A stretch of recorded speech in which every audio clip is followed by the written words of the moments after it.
me tell you something about the worst decisions of my life. They never feel like decisions at the time. They feel like Tuesday. Let me be very clear about something before the story starts. I am a reasonable person. I make reasonable decisions. I live a reasonable life. I wake up at a reasonable hour. I eat reasonable meals. I go to bed at a reasonable time. I've never once done anything that could be described as impulsive or chaotic or deeply unwise. My name is Zara Mitchell, 24, freelance social media manager, owner of 3 houseplants, 2 of which are unfortunately no longer with us. I have a weighted blanket, a color-coded notes folder for my interview tomorrow morning, and absolutely no business being on this yacht. And yet, here I am, on a yacht. Wearing my best friend Jade's dress because Jade said, and I quote, "You have nothing to wear to a party, and I refuse to let you show up in that hoodie again." The hoodie is perfectly good, but Jade has opinions. So now I am standing on a yacht that costs more than my entire street, in a dress that is slightly shorter than I would personally choose, in heels that were clearly designed by someone who has never had to walk anywhere, holding a drink that probably costs more than my weekly food budget, surrounded by people who have never once Googled, "Can I freeze bread to make it last longer?" I had an interview in the morning. A real one, Chase Media Group, social media manager position. I had spent 3 weeks preparing, color-coded folder, practice answers, researched the company so thoroughly I could probably run it myself, and I was on a yacht, because Jade said it would be fun.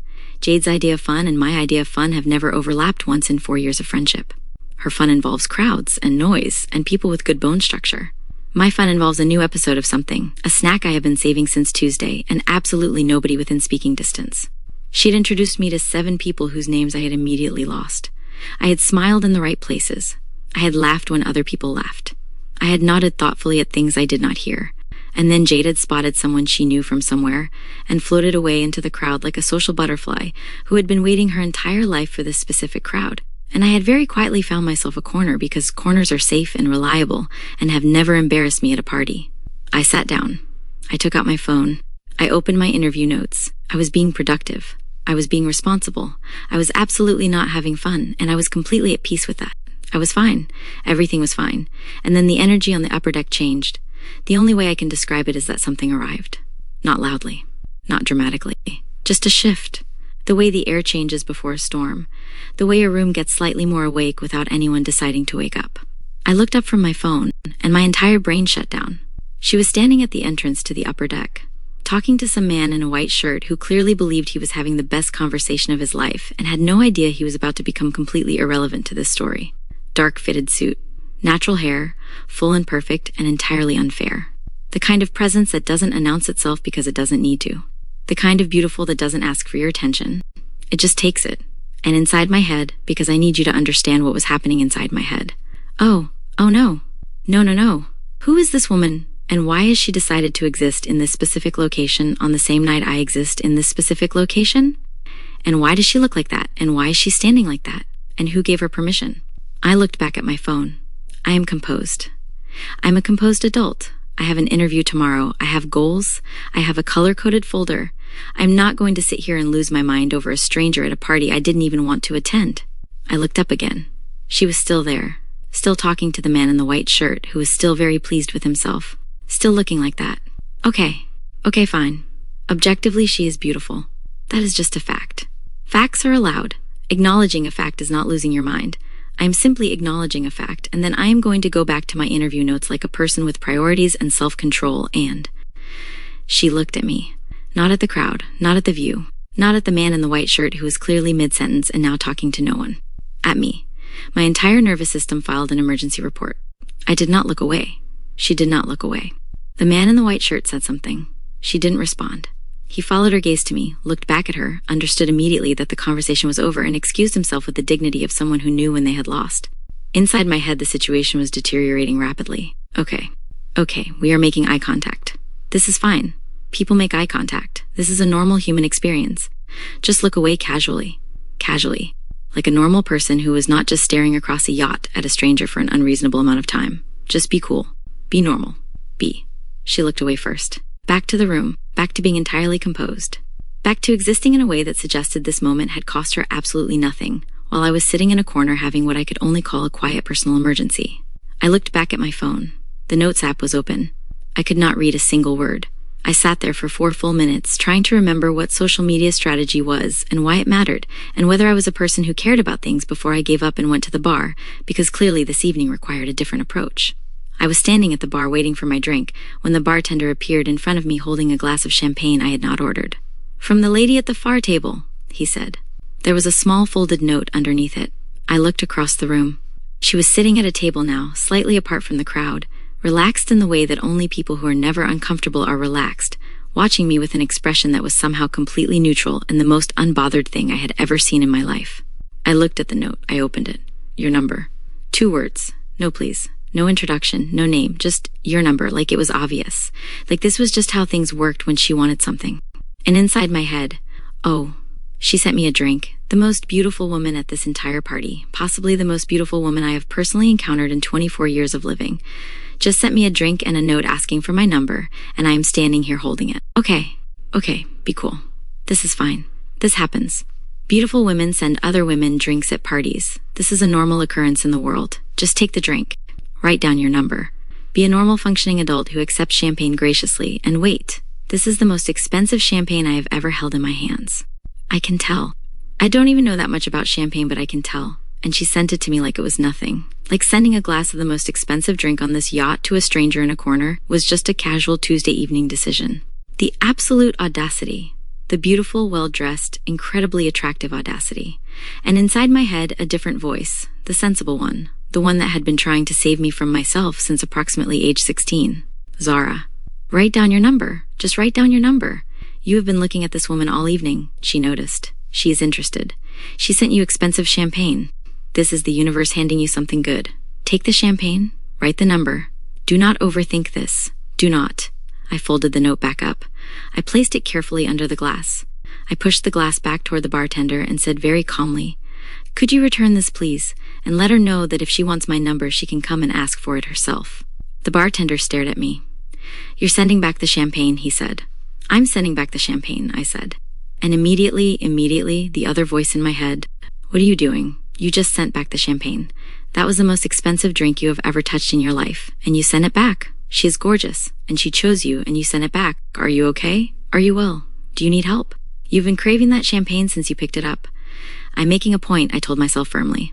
"I am a woman with standards. I do not accept anonymous notes from strangers. I have self-respect. I have dignity.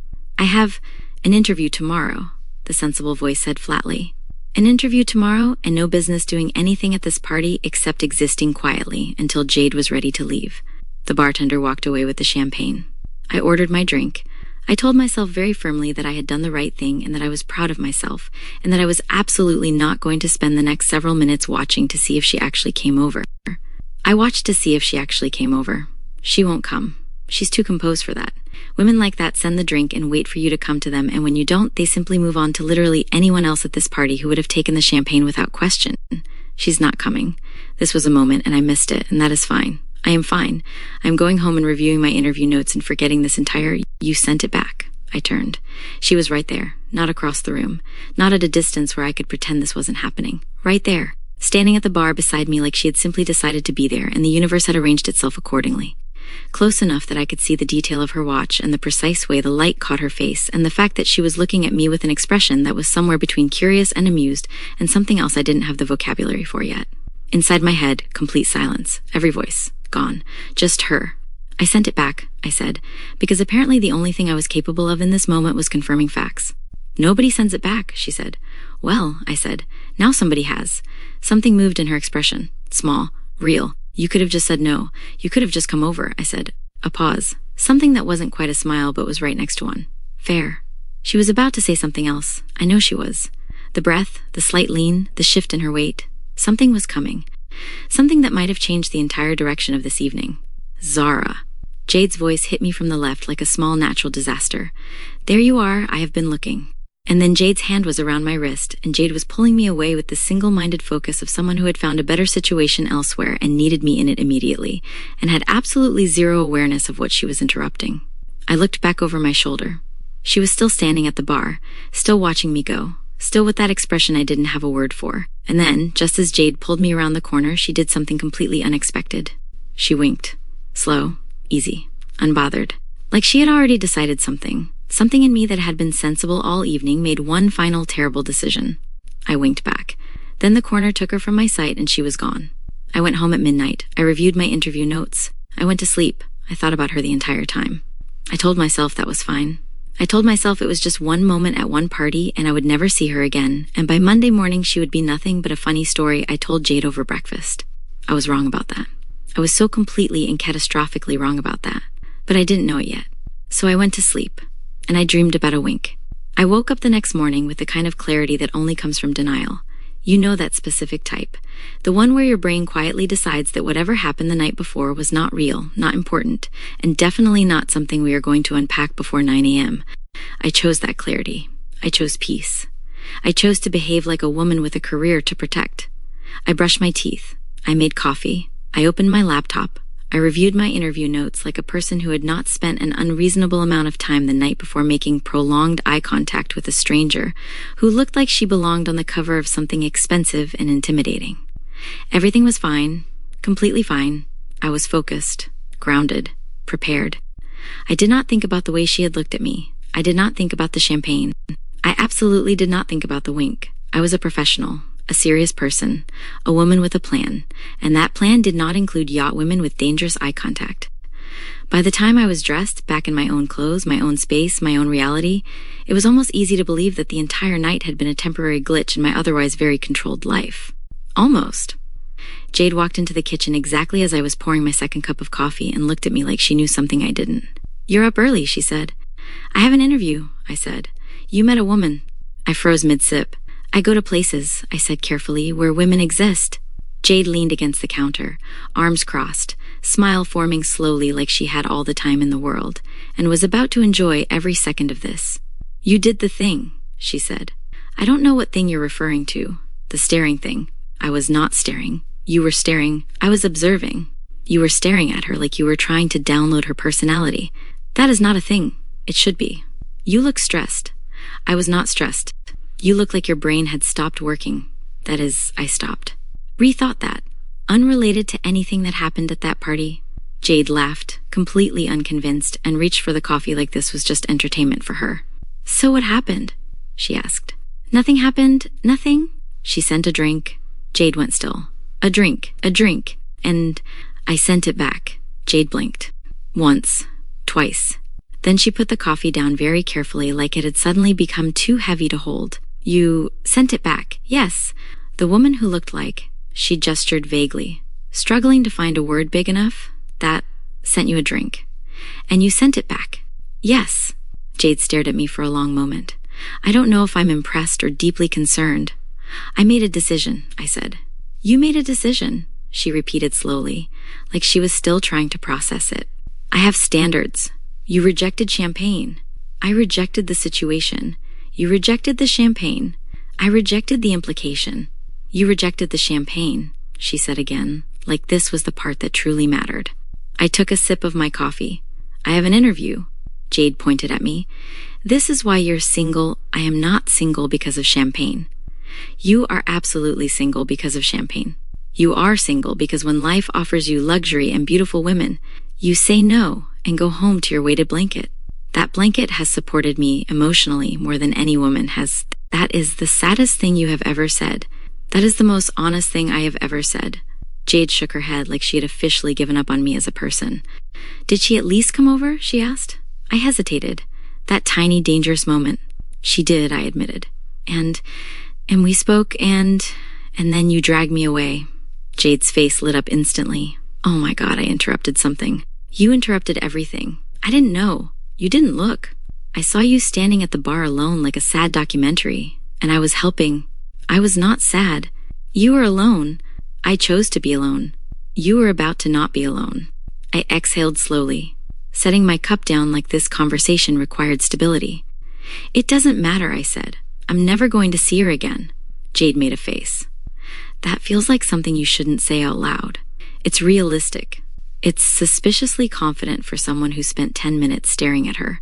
"I did not. You did. I have an interview." "You said that already. And that is what matters." Jade watched me for a second longer, like she was deciding whether to push this further or let it go. She let it go. "For now." "Fine," she said. Go be responsible, impress your corporate people, get your job, build your career, that's the plan. But when you see her again, I will not see her again. When you see her again, she repeated, ignoring me completely. Try not to send back the champagne this time. I picked up my bag. I am not seeing her again. Jade smiled. That kind of smile that meant she was already preparing to say I told you so in the near future. We'll see, she said. We would, just not in the way either of us expected. Interviews, in my experience, are a very specific type of performance. You sit in a chair that is never as comfortable as it looks, in a room that is either too cold or pretending not to be, and you try to convince a group of strangers that you are both competent and normal, which is already a difficult combination to maintain under observation. I am good at interviews. Not because I enjoy them, not because I am naturally confident, but because I prepare like my life depends on it, and in this case, it kind of did. Chase Media Group was not a small company. It was not even a medium company. It was the kind of company people mentioned with a tone shift, the kind of place that turned careers into something solid, stable, impressive. I had spent 3 weeks preparing. 3 weeks. Color-coded notes, mock answers. Research so detailed I knew their last 5 campaigns, what worked, what didn't, and what I would have done differently if anyone had thought to ask me. I was ready, which is why, sitting in the reception area, I felt calm. Not yacht calm, not fake calm, real calm. My name was called. I stood up, adjusted my blazer, and followed the assistant down a hallway that looked like it had never seen clutter in its life. Glass walls, clean lines, everything quiet in a way that felt expensive. We stopped in front of a conference room. Good luck, she said with a small smile. I won't need it, I said automatically. Then I blinked. Thank you. She smiled a little wider like she appreciated the correction and opened the door. 3 people sat inside. 2 I expected, 1 I did not. And for a moment, just a moment, I thought my brain had decided to sabotage me because sitting at the far end of the table, composed, still, entirely out of place in a way that made no sense in this context, was her. Same presence, same stillness, different setting, which somehow made it worse. My step slowed by half a second. Not enough for anyone else to notice. Enough for me to feel it. No. This was a corporate office. This was a professional environment. That was a yacht. That was a completely different world. People like her did not just appear twice. I took my seat. I smiled. I greeted them like a person who was not currently having a very quiet internal crisis. Zara Mitchell, one of them said, glancing at my file. Thank you for coming in. Thank you for having me. My voice was steady. Good. We could work with steady. Introductions were made. Names I registered this time. Roles, titles, the structure of the conversation. Everything exactly how it was supposed to be. And then, let's start simple, the woman on the left said. Tell us about yourself? Easy. I could do easy. I spoke. Clearly. Concisely. Not too fast, not too slow. I hit the points I had practiced. Adjusted where necessary. Let it sound natural instead of rehearsed. I was aware of all 3 of them listening, but I was very aware of one of them watching, not interrupting, not reacting, just watching. I did not look at her directly. I did not need to. You can feel attention like that. It's not loud, it's not obvious. It's just present in a way that doesn't move. The questions continued. Strategy. Campaign analysis. Crisis management, I answered, and something familiar settled into place. This was my space. Not yachts, not parties, not eye contact across a room that made your brain stop working. This, structure, logic, ideas. I relaxed. Not physically, never physically. But mentally, everything aligned. When they pushed back on one of my ideas, I didn't retreat. I adjusted, explained, built on it. At some point, I forgot to be nervous. At some point, I forgot to be careful, and that is usually when I am at my best. So if you had to choose one change we should implement immediately, the man across from me said, leaning forward slightly, what would it be? I answered without checking my notes, without filtering it down into something safer. I said what I actually thought. There was a small pause after I finished, not uncomfortable, just there. The woman on the left nodded slowly. The man made a note, and for the first time since I had entered the room, I looked at her, directly. She was already looking at me. Of course she was. Her expression hadn't changed much, still composed, still controlled. But there was something there now that hadn't been there before. Recognition, not surprise, not confusion. Recognition, like she had been waiting to confirm something, and had just gotten her answer. My stomach tightened slightly. I held her gaze for exactly 1 second. Then I looked away. Professional. This was professional. Everything about this was professional. Thank you, the woman on the left said. That was very thorough, of course. More questions. Lighter ones now. Culture fit. Work style. The kind of things that mattered but didn't define you. I answered those too, consistent, measured, controlled. At the end, they exchanged a glance, the kind people exchange when they have already decided something and are just confirming that everyone else agrees. We'll be in touch, the man said. Standard. Expected. And as I turned to leave Zara, I stopped, turned back. She was the one who spoke. Her voice was exactly what I expected, low, even, the kind that didn't need volume to be heard. Yes? A pause. Not long, just enough. Good work, she said. 2 words. Simple, professional, nothing more. And yet, something about the way she said it felt like it meant more than it should have. Thank you, I replied. And then I left. The door closed behind me. The hallway felt quieter than before. I walked past the glass walls, past the reception, out of the building and into the air that suddenly felt lighter than it had when I walked in. I did well. I knew I did. That part wasn't the question. The question was why she had been there. I stood on the sidewalk for a moment, replaying the interview in my head like I always did, checking for mistakes, missed opportunities, things I could have said better. There weren't many, which meant I should have been satisfied. Relieved, even. Instead, there was a small, persistent thought sitting at the back of my mind. Quiet, uncomfortable. She had looked at me the same way. Not like a stranger, not like someone she had just met, but like someone she had already decided was worth paying attention to. I shook it off, overthinking. That was all. I had done my part. The rest was out of my hands, and whatever happened next had nothing to do with a yacht, or champagne, or a woman who winked like she already knew something I didn't. At least that's what I told myself. And for a few hours, I almost believed it. Thank you for having me, I said. And then I walked out. I made it to the elevator. I made it to the ground floor. I walked out of the building and stood on the pavement in the September air and stared at a point in the middle distance for approximately 30 seconds. Then I called Jade. She picked up on the second ring. How did it go? She was on the panel, I said. Silence. Who was the yacht woman? The silence that followed was so complete. I pulled the phone away from my ear to check if the call had dropped. Jade. I'm here, she said. I'm processing. Process faster. The yacht woman was on your interview panel. Yes. The champagne woman. Yes. The wink. Yes, Jade. Another silence. Slightly louder this time. Okay, she said slowly. Okay, how did the interview go? I think I killed it. You killed the interview. I think so, even with her sitting there, especially with her sitting there, that part surprised me as I said it, because it was true. Something about being looked at by someone who had already seen me at my most unfiltered. Sitting in a corner, sending back champagne like I had something to prove, had done something strange to my brain. It hadn't made me nervous. It had made me honest, which was probably something I should unpack at a later date. Zara, Jade said, what if you get this job? I know she will be your... I know. Jade, did she recognize you? I thought about it. The handshake. Professional. Brief. The way she had looked at me. Steady, but unreadable. The way she had said good work like it was just another part of the interview. No, I said. I don't think so. I was wrong about that. I just didn't know it yet. I went home, made tea, called Nadia, told her everything. There was a pause on the line when I finished. Then, that's statistically very unlikely, she said. That is not comforting. It's not supposed to be comforting. It's supposed to be accurate. Can you be inaccurately comforting for 5 minutes? No. Just a little. No. I sighed. Do you think I got it? Yes. That came too fast. You didn't even hesitate. You wouldn't be asking if you thought you did badly. That's not... You're asking because something else is distracting you. Nothing is distracting me. The yacht woman. I said nothing. You said everything. I lay back on my bed and stared at the ceiling. Even if I get it, I said slowly, it's not like it matters. It matters, Nadia said. It's just a job. It's a very good job. It's a job. And she's there. I closed my eyes. That's irrelevant. It's not irrelevant. It's just inconvenient. That's the same thing. It's really not.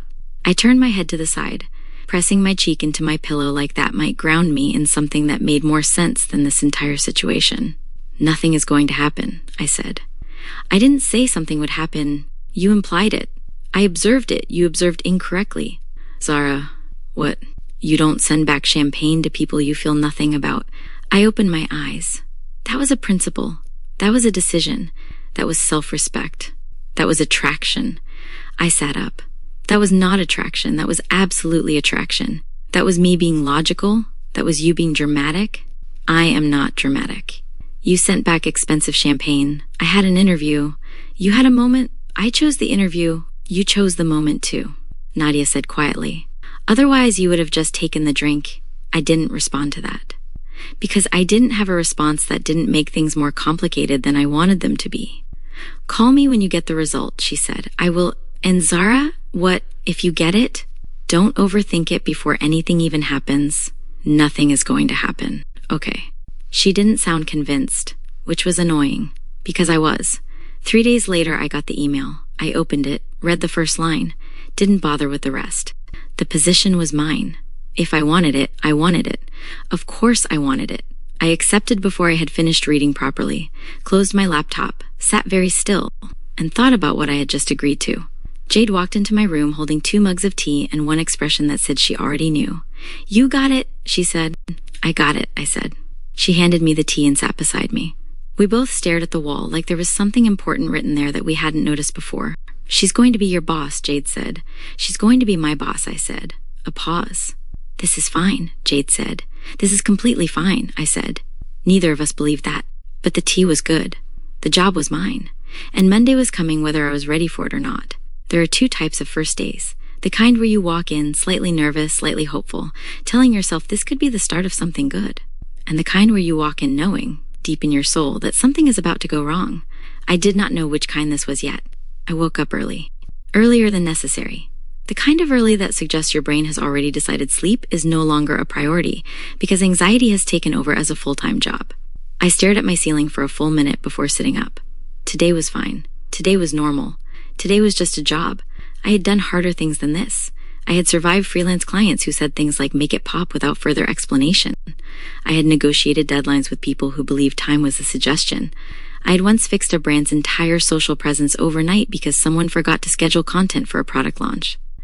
I could handle a first day. I got dressed carefully. Not too much, not too little. Professional, but not trying too hard. Clean lines, neutral colors. The kind of outfit that said I belong here without screaming, please let me belong here. I looked at myself in the mirror. You are normal, I told my reflection. You are competent. You are not thinking about the yacht. I paused. You are definitely not thinking about the yacht. I picked up my bag. Left the apartment before my brain could argue. Chase Media Group looked exactly the same in the morning. Still clean, still controlled, still slightly intimidating in a way that made you want to stand up straighter without being told to. The receptionist smiled when I walked in. First day? She asked. Is it that obvious? Only a little. That's comforting. She handed me a badge. Directed me upstairs. I thanked her, stepped into the elevator, and watched the doors close like I was stepping into something I had already agreed to but not fully processed. This is fine. Everything is fine. The office floor was already alive when I stepped out. Not loud, not chaotic, just moving. People at desks, conversations happening in low tones, screens lit up with things that mattered. Work, real work. I liked that. I could do work. A woman approached me with a warm smile and a tablet in her hand. You must be Zara, she said. I'm Diana, senior strategist. I'll get you settled. She was polished in a way that felt intentional, confident, put together. The kind of person who knew exactly how she was perceived and made sure it worked in her favor. Follow me, she said. I followed. She walked me through the space, pointing things out, explaining structure, who handled what, where I fit into all of it. I nodded at the right moments, took mental notes, focused. This was good. This was exactly what I had wanted. We stopped at a desk. This is you, she said. My desk, my computer, my space. It was small, simple, perfect. Team meeting in 5, Diana added. You'll meet everyone properly then. Got it. She gave me one last look. Quick, assessing. Then she smiled. Welcome to Chase, thank you. She walked away. I sat down, placed my bag carefully, turned on the computer, exhaled. Okay. This was real. I was here. I did this. It was subtle, but not subtle enough. Conversations softened. Movements adjusted. Something changed in a way that didn't need to be announced. And without looking, I knew. No, not here. Not like this. I looked up, and there she was, walking through the office like she belonged to it, like it belonged to her. Because very quickly it became clear, it did. The same presence, the same control, the same effortless way of taking up space without asking for it. Except now, it wasn't a yacht. It wasn't a party. It was my workplace. My actual, real, professional workplace. And she was the CEO. My brain stopped. Fully, completely. No recovery. No backup system, just nothing. Around me, people were moving, standing straighter, greeting her. "Good morning." "Morning. Morning, ma'am." She acknowledged them with small nods, brief responses. Nothing excessive, nothing wasted. And then her eyes landed on me. Recognition. Immediate. Undeniable. Gone just as quickly. Replaced with something else. Professional, flat, controlled. Like the yacht had never happened. Like I had imagined it. Like I had not sent back champagne and winked at her like I had lost all sense of judgment. I sat there, frozen, trying to remember how to exist in a way that did not expose the fact that my entire internal system had just collapsed. "Everyone," Diana's voice cut through the moment. Bright and composed. "Quick introduction before we start." People gathered. I stood. Because everyone else stood. Because that felt like the correct thing to do. "This is Zara," Diana said, gesturing toward me. "Our new social media manager." Eyes turned. Attention shifted. I smiled. Professional, normal, functioning. And then, Zara, her voice, close, too close. I turned. She was standing right in front of me. Not across the room. Not at a safe, manageable distance. Right there. "Welcome," she said. Her hand extended. I stared at it for half a second too long before taking it. Her grip was firm, controlled, warm, and for 3 seconds, everything from the yacht came rushing back at once. The eye contact, the note, the champagne, the wink, all of it. Compressed into a handshake that should have meant nothing. "Thank you," I said. My voice did not betray me. That was impressive. She held my gaze. Not long, not inappropriate, just enough. Then, released my hand, stepped back, and just like that, she was gone. Back to the front of the room, back to being the CEO, like none of that had happened, like we were strangers. "Let's begin," she said. The meeting started. People spoke. Ideas were shared. Notes were taken. I heard none of it. Not really. Because my brain was still stuck on one very important, very inconvenient realization. The yacht woman. The champagne woman. The woman who winked at me like she knew exactly what she was doing. Was my boss. My actual boss. My direct, I needed to focus. Focus. This was work. This mattered. I forced myself to listen, to follow, to exist in the meeting like a person who had not accidentally flirted with her CEO before officially being employed. I was doing well. I was recovering. I was stabilizing. And then it happened, without thinking, without planning, without a single intelligent thought passing through my brain first. I winked. At her, again. It was small, barely noticeable, a reflex, a terrible, terrible reflex. Her expression did not change immediately. She finished listening to the person speaking. She nodded once, then her gaze shifted, landed on me, direct, calm, deadly. "Is there something wrong with your eye?" she asked. The room went quiet, not completely, but enough. Enough for the question to land exactly where it was meant to. On me. Heat rushed to my face so fast it felt like a physical impact.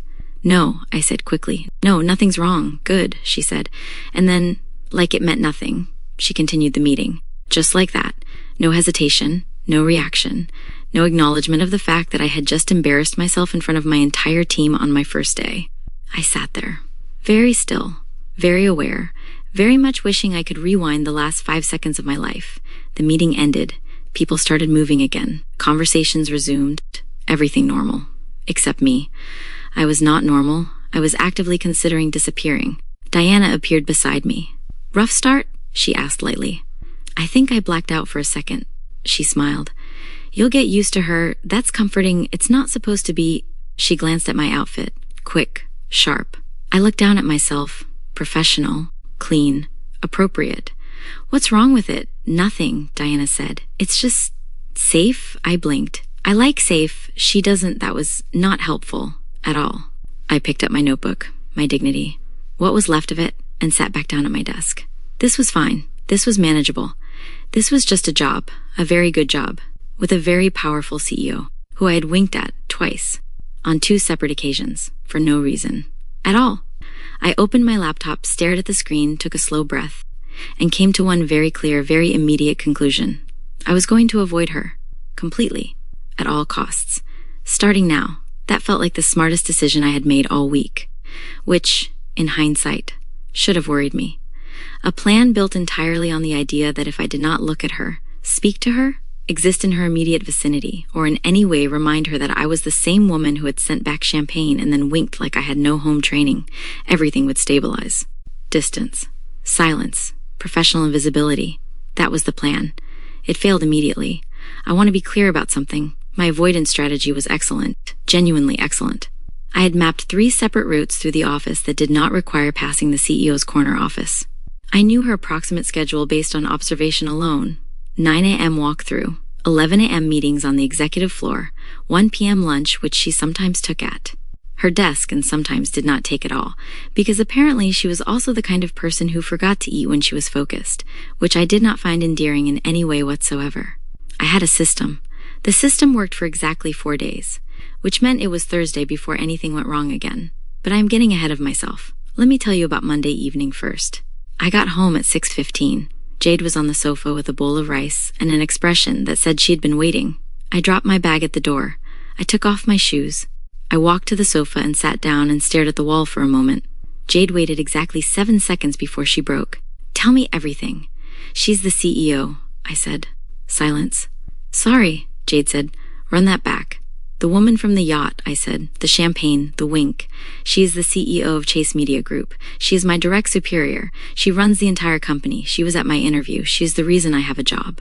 Jade put down her bowl of rice very slowly and carefully in the way people put things down when they need both hands free to process information. "Zara." "I know." "The yacht woman." "I know." "The one you sent the champagne back to." "I know, Jade," and then winked at. "I am aware.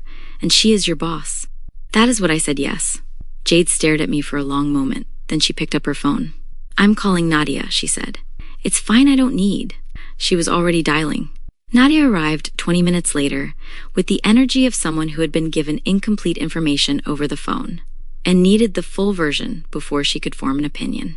She sat in the armchair across from us, cross-legged, tea in hand, and looked at me with the particular focus of someone about to conduct a reasonable and thorough analysis. "Okay," she said. "From the beginning." So I told them everything. The whole first day, the walkthrough, the handshake. The moment I looked up and my brain had simply decided to stop working. The meeting, the wink, the eye comment. Diana and her opinion about my wardrobe. Jade reacted to each part in real time with the energy of someone watching a very dramatic film. Nadia listened without interrupting until I was done. Then she said the wink was a mistake. "I know that. Why did you wink?" "I don't know. You have to know. Muscles don't just..." "Nadia, it was a reflex. I don't know why I did it. I just looked at her and my eye did the thing." "Your eye did the thing," Jade repeated, delighted. "That's not," I stopped. "You know what I mean." Nadia was quiet for a moment. Then she said, "You like her?" "I like being employed." "You like her." "She is my boss." "Those things can both be true at the same time." "They cannot both be." "Zara." Nadia looked at me with the calm, direct gaze of someone who had known me long enough to skip the part where I argued. "You have been talking about this woman for 2 weeks. You sent back her champagne. You winked at her at a party. You winked at her again on your first day at work for no logical reason. You came home looking like your brain had been unplugged." She paused. "You like her?" The room was quiet. "I don't know her," I said finally, which was not the same as saying she was wrong. Nadia nodded like she'd expected that answer. "Okay," she said. "Then here's what you do. You go to work tomorrow. You do your job. You do it very well. You do not wink at anyone. You do not send anyone champagne or decline champagne or do anything champagne adjacent. You just work." "That was my plan," I said. "Good. It's a very sensible plan." "It is." Jade raised her hand. "Can I say something?" "No," Nadia and I said at the same time. "She said it anyway. She noticed your outfit." I looked at her. "On a first day walkthrough that lasted 4 minutes," Jade continued, "where she spoke to approximately 12 people and processed approximately 40 pieces of information. She noticed your outfit specifically enough to comment on it. She was giving professional feedback. She was looking at TU." "Jade, I'm just saying what I see." "You see chaos everywhere," I said. "You once convinced yourself our neighbor was in love with you because he held the elevator door." He was being polite. "He held it for 40 seconds because you were walking slowly." Nadia stood up. "Okay," she said pleasantly. "I'm going home. Zara, go to work tomorrow? Be excellent. Do not wink." She picked up her bag. Jade, stop encouraging her.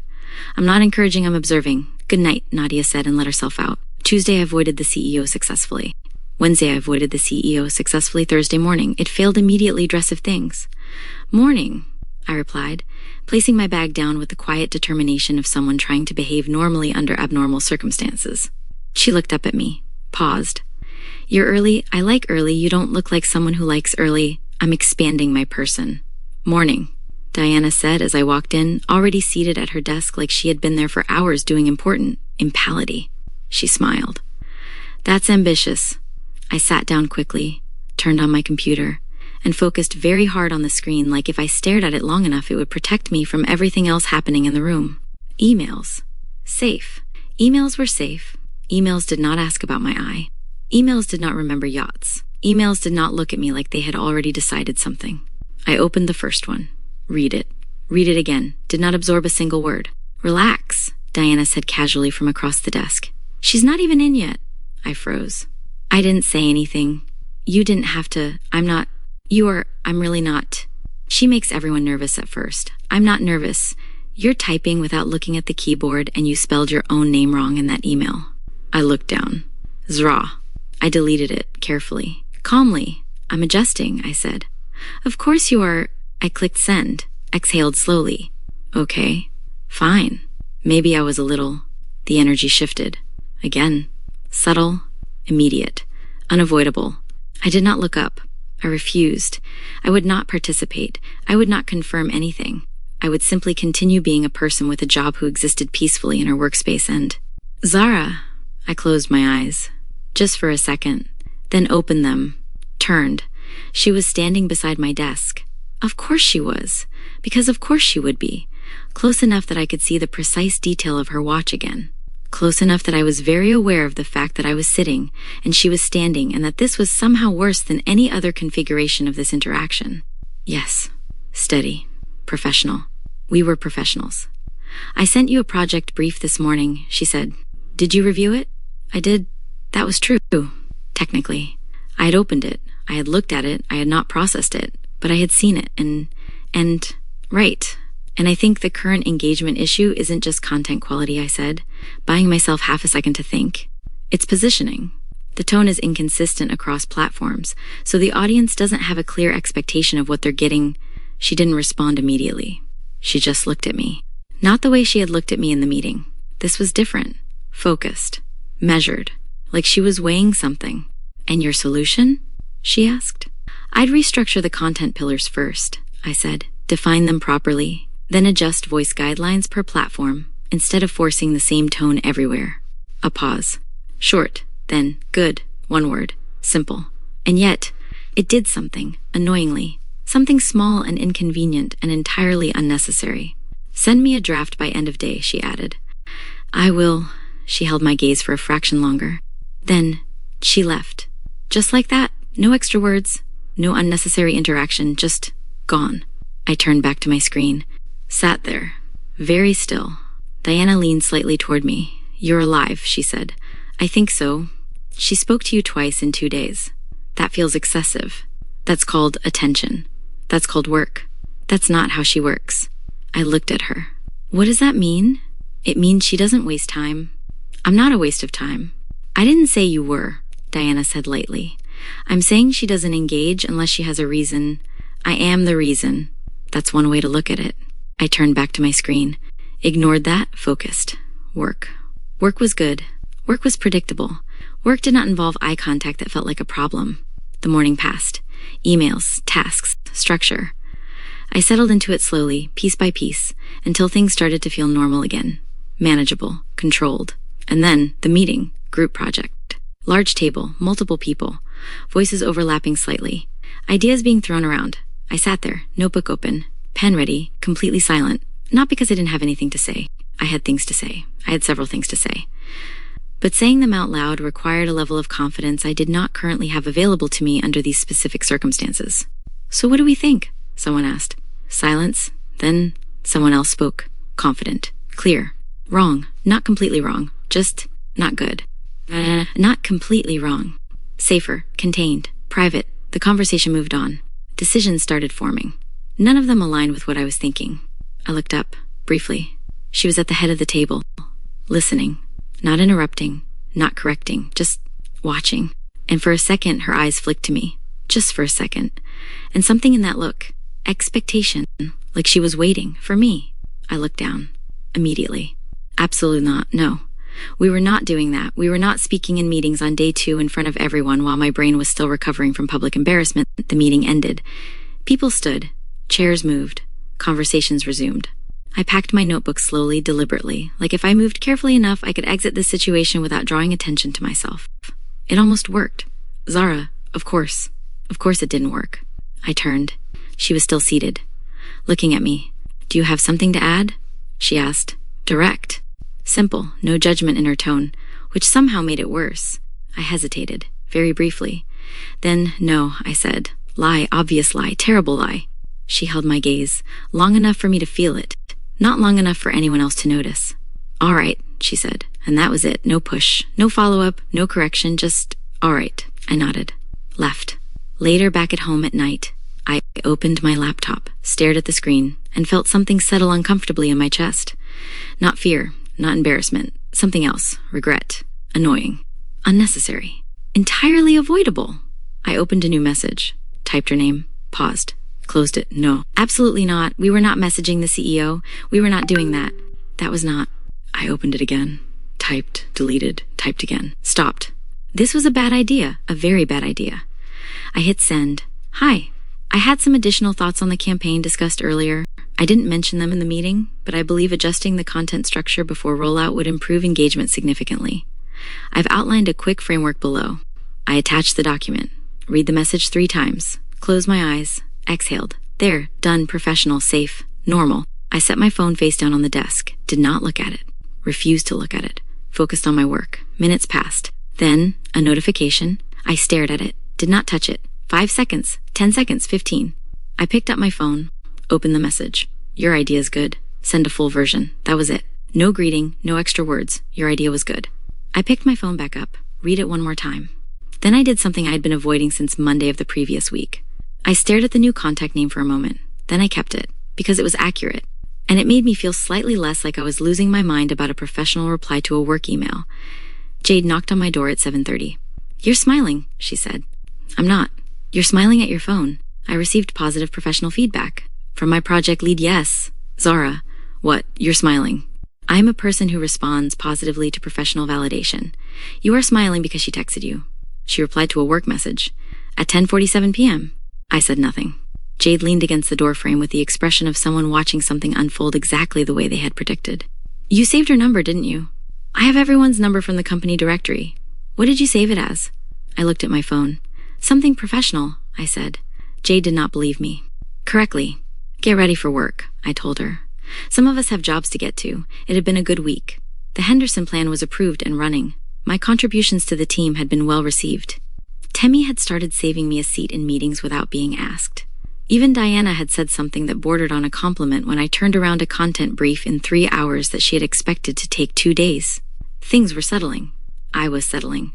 The avoidance strategy had been quietly retired because avoiding someone in a company of 60 people, while also being on their most important project team, was not mathematically sustainable. I had replaced it with something more manageable, which was simply being professional and focused and not doing anything that could be described as a wink. It was going well. I was doing well. Everything was fine. And then Friday night happened. The problem with feeling safe is that it makes you careless. Not reckless. Not dramatic. Just relaxed enough to forget that consequences exist. By Friday night, I felt safe. Not with her. Absolutely not with her. But with everything else. The job was real. The work made sense. I had survived my first few weeks without resigning, fainting, or accidentally winking again, which felt like a measurable success. I was home. In my room. In my comfortable clothes. Hair wrapped. Laptop open. Snacks within reach. This was my environment. This was where I made good decisions. Jade was on the floor, halfway through a story that had too many names and not enough structure. And then she said, no, wait, before that, because this is important. You have to understand she was wearing. I don't need to understand what she was wearing, I said without looking up from my phone. I need you to get to the point. The outfit is the point. The outfit is not the point. The outfit is always the point. It is never the point. My phone buzzed. Group chat. I glanced down. Nadia had sent something. A screenshot, some long message about work and boundaries and life choices. Very Nadia. I started typing because that is what I do. I process by typing. I think through sentences. I say things better in messages than out loud. It is controlled, contained, safe. My thumbs moved quickly. I think I might have a crush on my CEO. I paused, looked at it. That was honest. Too honest, but accurate. I added one more line. This is not ideal. Jade leaned closer. What are you typing? Nothing. That is not nothing. It is just a sentence. That is not just a sentence. I hit send. Because of course I did. There, done, sent, normal, safe, contained. Exactly where it was supposed to go. Jade grabbed my arm. Let me see. No, Zara. No, Zara. Fine. I turned the phone toward her. She read it, paused. Oh my God. I stated a fact. That is a confession. That is a statement. That is absolutely a confession. My phone buzzed again. An immediate reply. Fast. Too fast. Nadia does not reply that fast. Nadia reads, thinks, analyzes, then replies slowly and carefully. This was not that. Jade grabbed my wrist. Open it. I'm not opening it. Open it? I opened it. 3 dots. Just typing. No message. Just typing. My entire body went still. Why is she typing like that? Jade whispered. I don't know. The dots disappeared. Came back. Disappeared again. Came back again. Something about this was off. Very off. Maybe she's writing something long, Jade said. Nadia doesn't do long messages. Maybe this is the one time she does. This is not the one time she does. The message came through. Noted. Silence. Deep and immediate and uncomfortable. Jade blinked. That's it. That's it. That is not a Nadia response. That is not a Nadia response, I agreed. I scrolled up, looked at the chat. Properly, carefully, slowly. And then my stomach dropped completely and instantly because at the top of the screen was not group chat, was not Jade, was not Nadia. It was Victoria Chase. No, I said out loud. Jade froze. What? No. Zara, what happened? I turned the phone toward her slowly, carefully, like it might explode. She read the name, looked at me, looked back at the phone. Looked at me again. Oh my God. No. You sent it to your CEO. I did not send it to my CEO. You sent Victoria Chase a message saying you have a crush on her. I did not. Zara. I stopped. Because there was no version of this where she was wrong. None. Zero. Absolute.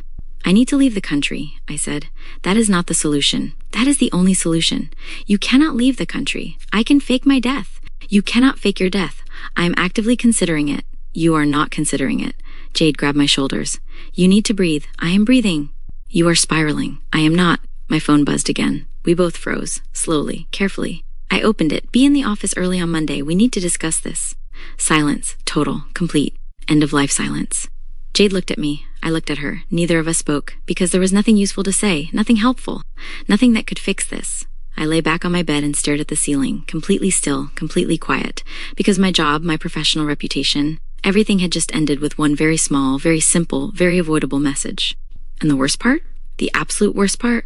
I could not blame anyone else, not Jade, not Nadia, not the universe, just me, and my thumbs, and my complete lack of situational awareness. I closed my eyes, took a slow breath, and accepted one very clear, unavoidable truth. And that is where we leave you tonight. I know. We will be back very soon with the next episode. I promise you. It only gets deeper from here.